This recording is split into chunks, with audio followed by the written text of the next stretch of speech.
In the verse right after the story we read last week, God told Elijah, the great prophet, to go find and anoint a young man named Elisha, who would succeed him as Israel's main primary prophet.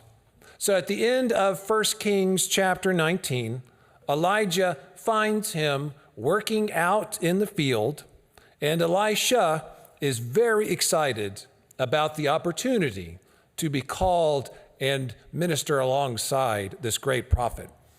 The last verse of that chapter, 1 Kings 19, said, "Then Elisha set out to follow Elijah and become his attendant." So for the next few chapters, they worked and ministered together. And then today we will read how Elisha succeeds Elijah. And I will try to make sure that I pronounce each one very precisely, because it's easy to get those confused. And even when you're remembering stories or reading Bible stories and you're thinking, is that the first one or the second one? Which one was that? Here's my trick. They come alphabetically. So Elijah with a J came first, and then Elisha with an S came second. So after Elisha was called to follow and work with Elijah, God led them to continue prophesying words of judgment on King Ahab, the evil king of Israel at the time. When Elijah ran into King Ahab again in 1 Kings 21, Ahab said, "So you have found me, my enemy." And Elijah said, "Yeah, I did. Because you've been so bad, it was easy. And God's going to find you too. All the bad stuff you've done is going to come back to bite you," literally and figuratively. Literally in the sense that Ahab and his wife Jezebel were bitten by many dogs after they died. And after Ahab died, his son took over as king, but his son was also evil, unfortunately, and caused Israel to sin some more. That meant Elijah still had work to do, but he can't do it forever. So in 2 Kings chapter 2, it is time for Elisha to take up the mantle, literally and figuratively. The NIV, the New International Version that I'm about to read from, translates the Hebrew word here as a cloak, but other Bible versions do translate it as mantle instead. In the Old Testament, a mantle could be a robe, or it could be a cape, or a scarf, maybe. Any kind of piece of clothing that was draped over someone or covered them, kind of wrapped them up, perhaps. And in our text today, we will see Elisha take up the mantle, the cloak of Elijah, the great prophet. So here's a reading from 2 Kings chapter 2, verse 1 and verses 6 through 15. Hear now the word of the Lord. When the Lord was about to take Elijah up to heaven in a whirlwind, Elijah and Elisha were on their way from Gilgal. Elijah said to him, "Stay here. The Lord has sent me to the Jordan." And Elisha replied, "As surely as the Lord lives and as you live, I will not leave you." So the two of them walked on. 50 men from the company of the prophets went and stood at a distance, facing the place where Elijah and Elisha had stopped at the Jordan River. Elijah took his cloak, rolled it up, and struck the water with it. The water divided to the right and to the left, and the two of them crossed over on dry ground. When they had crossed over, Elijah said to Elisha, "Tell me, what can I do for you before I am taken from you?" "Let me inherit a double portion of your spirit," Elisha replied. You have asked a difficult thing," Elijah said. "Yet if you see me when I am taken from you, it will be yours. Otherwise, it will not." As they were walking along and talking together, suddenly a chariot of fire and horses of fire appeared and separated the two of them, and Elijah went up to heaven in a whirlwind. Elisha saw this and cried out, my father, the chariots and horsemen of Israel." And Elisha saw him no more. Then he took hold of his garment and tore it in two. Elisha then picked up Elijah's cloak that had fallen from him and went back and stood on the bank of the Jordan. He took the cloak that had fallen from Elijah and struck the water with it. "Where now is the Lord, the God of Elijah?" he asked. When he struck the water, it divided to the right and to the left, and he crossed over. The company of the prophets from Jericho who were watching said, "The spirit of Elijah is resting on Elisha." And they went to him and bowed to the ground before him. May God bless the reading of this holy word today. So this cloak, this mantle, represents Elijah's spirit, his authority, his position. It's kind of like his uniform as a prophet. It's not just something he wears, it carries meaning. Much like a crown is very meaningful and symbolic for a king or a queen who wears it.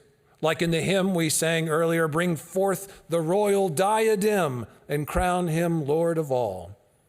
Or in the military, a rank insignia is very important and it carries a lot of authority if it's on your uniform. When you put on that crown, or if you get those stripes on your arm, it's not just something you wear. It really means something both for you and the people who see you and how they respond to you. So that's the big, obvious thing that is passed down in our story today, the cloak, the mantle. But before Elijah leaves, verse 9 is his way of saying, "Is there anything else I can do for you before I go?" And Elisha asks for a double portion of your spirit. So what does that mean? Well, it could mean a couple of things. Again, both literal and figurative. Back then, when a father died, the oldest son would receive twice the inheritance as the other son, a double portion of inheritance. And as this scene was happening, we read that 50 other prophets of God were standing at a distance and watching what was going on. So maybe this request is Elisha's way of saying, "I'm your guy. Let me inherit your blessing and your ministry, and I will take it up and I will do it. All those other prophets are great, but I can do this. I want to do this. Let me be the firstborn. I'm your guy. I'm up for it."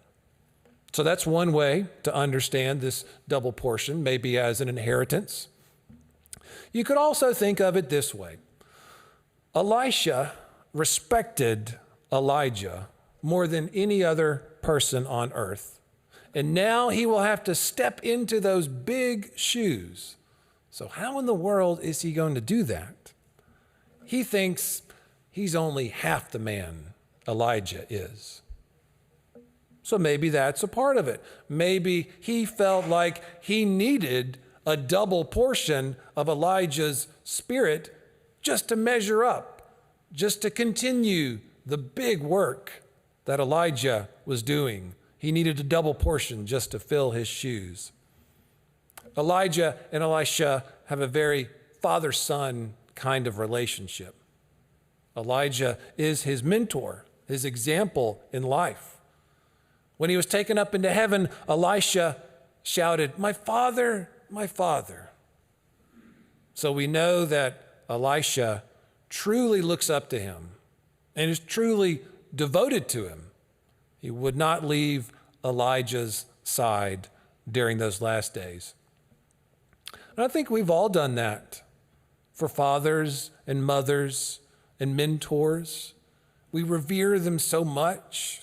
We put them on pedestals. We look up to them. It's a natural thing. That's why being a parent is such a big responsibility and a big challenge, because that child is looking up to you, again, literally and figuratively, watching how you live in the world, soaking in everything, and learning how to be a person by how their parents act. All kids start off looking at their parents that way, even though none of us parents deserve that honor. So hopefully, every parent is doing their absolute best and working their darndest to be an example of loving kindness and humble strength to their kids. And then when the kids grow up and they're becoming adults, they think, gosh, I am nowhere near as ready to be an adult as my mom and dad were. And that's when mom and dad let the kid in on a little secret and they say, neither were we. We weren't ready either. We just did our best. And that's the best you can do. You'll be fine. So maybe Elisha did think that he was only half the prophet Elijah was, and therefore needed that double portion of spirit.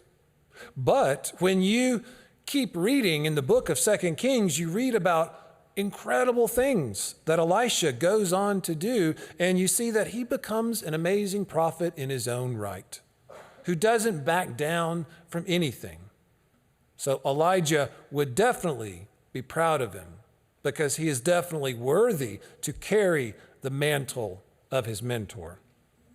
In fact, with all the stuff that Elisha will have to endure in his ministry, some really hard challenges, he's going to need some extra spirit, a double portion. After he asks for it, Elijah gives him an interesting answer in verse 10. First, he admits, well, that's a really big request.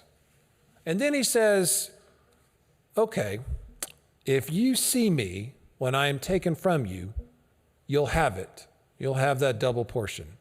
But if you don't, then you won't have it. So what does that mean? Well, I think it means the same thing that every parent throughout history has ever said to their kid when they don't know what the answer is. The parent says, we'll see. When the child says, can I have that? Can I buy that toy? We'll see. Can I go there? Can I do that thing? We'll see. Am I allowed to eat this snack? Can I have this? Can I try that? We'll see. Every parent throughout all of time has used the stall tactic of we'll see. Sometimes it's genuine. The parent has to think about it for a while. The kid never likes the we'll see answer. You'd almost rather get a no straight out so you don't have to keep living in a cloud of uncertainty for a while you wait. Often, as we know, we'll see just means the answer's no. I just don't want to tell you the answer's no because I don't want to have to put up with this right here in the grocery store kind of thing. And you hope that the kid will forget it later, even though they usually don't. And so eventually they see the pattern. Kids are smart and they pick up on it. So now our kids, whenever we say, we'll see, they go, well, that just means no. I know what that means. It means no. And we go, well, maybe it doesn't. 70-30, perhaps. We'll see. So maybe Elijah is saying that. He's saying, if you want all that double portion, then we'll see. We'll see. But you really got to want it. If you follow me to the very end and watch me the whole time, it can happen. Kind of like saying, if you want to hit a home run, you've got to keep your eyes on the ball. And there at the end, Elisha follows him all the way, watches him all the way, and it does happen. He gets the mantle that Elijah passes down, literally and figuratively. He uses that cloak, that mantle, to part the waters of the Jordan River just like Elijah had done, so all the other prophets who are watching could see and know that this now was the new great prophet of Israel. As one generation leaves, another comes in and picks up the mantle. Every generation, every parent, every person has a mantle of some sort. Their presence, their character, their contribution and impact, and it's passed down to the next generation. Sometimes that passing down, that handoff, is active. Like in a situation where a parent says, "Son, there are things I want you to know, ways I want you to live by." That's an active, stated passing down. Other times it can be more passive. A passive example would be when a person doesn't outright speak instructions or state priorities, but the younger ones can pick up on it just by watching how they act, how they treat others, what's important to them. So the passing on can happen either way, actively and passively. And in fact, it should happen in both ways. You should make it a point to actively tell the youngins stuff that they really need to know and they really need to hear in order to thrive in life. Also, they need to watch how you live in the world when you're dealing with other people, when you're working, when you're pushing through challenges. See how you handle it. Now, a lot of people, a lot of parents even, think that they are not good enough to pass on anything, so they never do it actively. They never state or speak intentional, active advice. And especially men are bad at that. Men can be so stoic, they can get uncomfortable and nervous about even the idea of speaking the real honest truth of what's important to them. So sometimes a parent might not say or speak anything about kind of passing down the mantle. So that means all of it, all that they're passing on is passive. And the younger generations are going to be watching. They're going to watch and learn from you whether you want them to or not. So you better act like someone's watching, because they are. And you should really help them by naming some things specifically that will be good for them as they grow. As our own sons grew older, I noticed that I kept stating some things, some lessons that I wanted them to learn, so I started calling them Dad's Rules for Life, and I would repeat them. I would repeat the important ones so that they could remember. Some were important, some were silly, like if someone offers you extra cheese, always say yes. That's a silly one, but it's a good one. It's a good rule for life. One of the earliest important ones was, it's okay to make mistakes. And I would say that to them a lot. It's okay to make mistakes.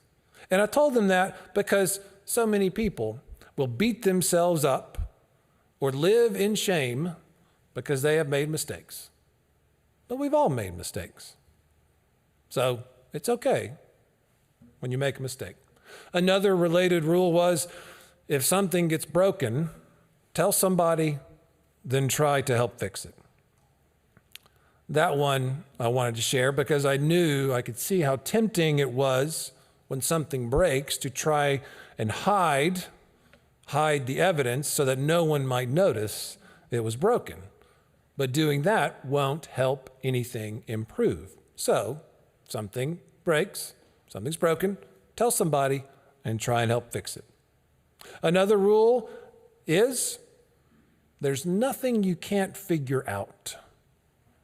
We often find ourselves in situations with people that are really hard or really tense or really emotional, and we can't figure out what to do in that situation, and we get so anxious that it overwhelms us with anxiety.